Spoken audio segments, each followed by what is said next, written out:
event. Now I'm getting a little content on the backside.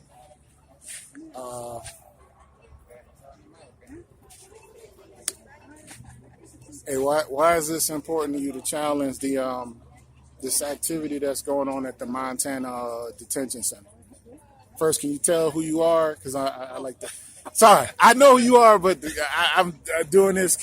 I'm gonna put out through my local and then also on my social media. But can you identify yourself and why this is important to you? Sorry, I'm messing up. Yeah, everybody knows me as Indio, and I've been doing this for the longest time.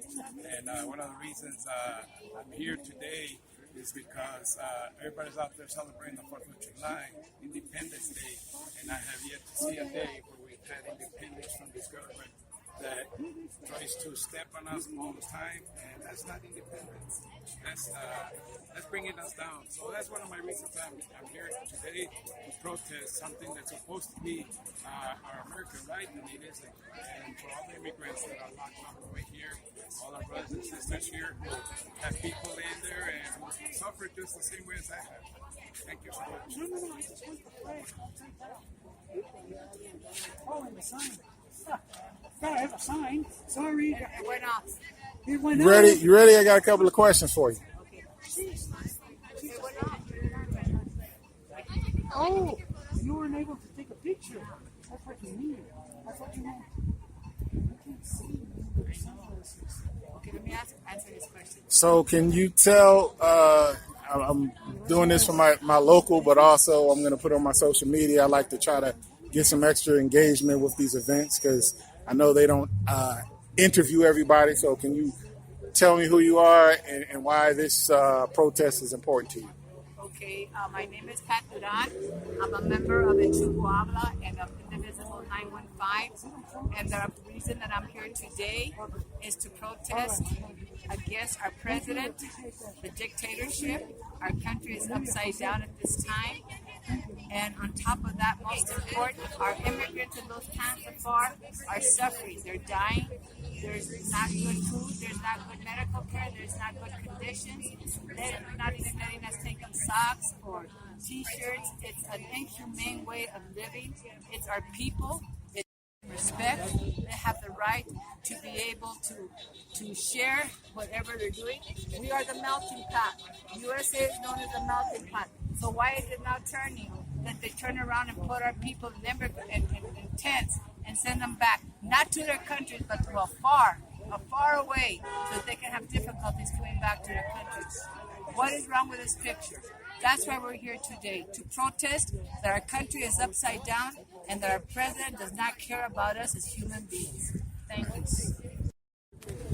Hey, Hello, thanks for being out here. how you doing? Good, how are you? Good.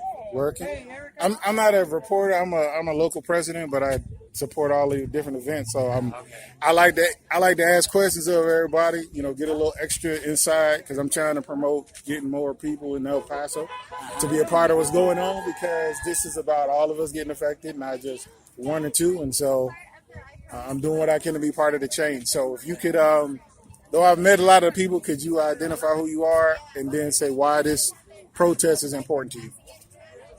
I'm Robert Vines. Are you together? Is it going? Yes. I'm Robert Vines, and this is important to me because of the unfairness we're seeing with immigrants right now, which is heartbreaking. When all the police departments rolled up all of their data and for the FBI, and the FBI combined that data, they found that an immigrant is far less likely of creating a crime, committing a crime than an American citizen. Immigrants make America safer. El Paso is 83% Hispanic, many of them immigrants, which is undoubtedly why El Paso is consistently rated the safest city. Oh, you know what? You're the first person in all my conversations to actually connect that to that one specific piece. I'm gonna have to actually line that up again because I like that because that is true. Yeah, That's true. That's true. I Okay. mean, last year was the safest city of this size. Multiple years, safest city in El Paso, in America. You're right. You're right. Okay. And many of the immigrants come looking for a better life, and it takes a great deal of initiative, persistence, and stick-to-itiveness to make it successful. And that's exactly the kind of personalities that make the best employees and workers. And others, however, come because it's their last chance. A friend of mine was telling me about his next door neighbor. My next door neighbor was telling me about a friend who asked to borrow a gun. Because he was living in Juarez and had two businesses, and the cartel kept going up. Oh, yeah. In the amount of protection he had to pay. And he finally got to where he couldn't pay, and they said, well, you kill one of your three kids if you don't pay. He couldn't pay. They killed each other's slaves. He packed up his family, came to El Paso legally. Now he's ill. And he has a successful business here now. He had a degree in electrical engineering from Utah. Has a successful business today. But he said if he goes back, he'll be killed. But not before significant fortune. So he said, if they come for me, I'll kill myself. Full of shit.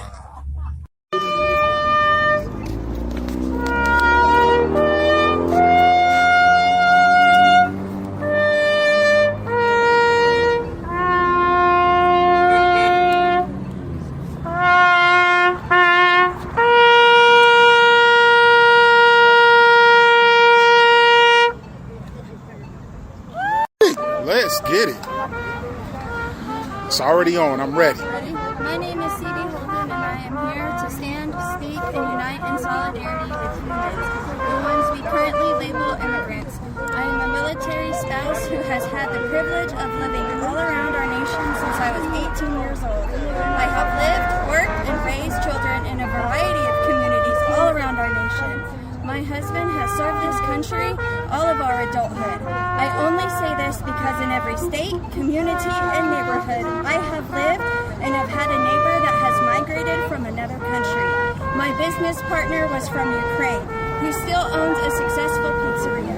My neighbors were a family from China, a woman I look up to because she was so successful and driven, a role model. I was living in Hawaii, my neighbor from Mexico.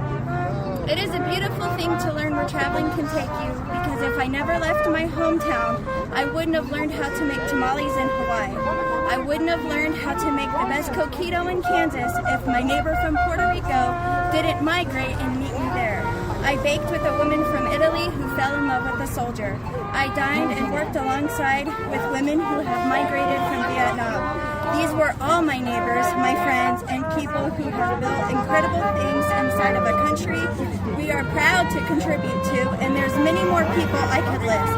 These people hold the same labels we currently have locked up today, without proper jurisdiction, running under private security tape, providing inhumane conditions to people.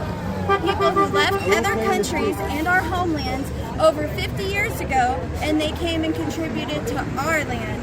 They won't even provide clean drinking water because it was decided that they're no longer our neighbors. If every immigrant were to stand up in America, there would be less than 3% of the population left, because that is what is left of the indigenous population when the first immigrants started documenting this land as America. Is a barren land what we really want, or do we want our neighbors back?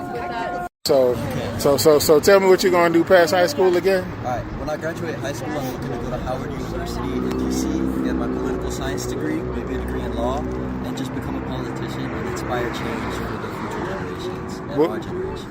What made you come out here today with us? Today, I really think that protesting is important. While there are better ways to make change, I think protesting brings attention to the movement.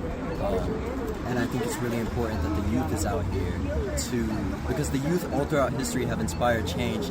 Think about like Tiananmen Square in China, and so many youth-led walkouts throughout this nation have made the news. So I just think it's important for the youth to be here. Okay.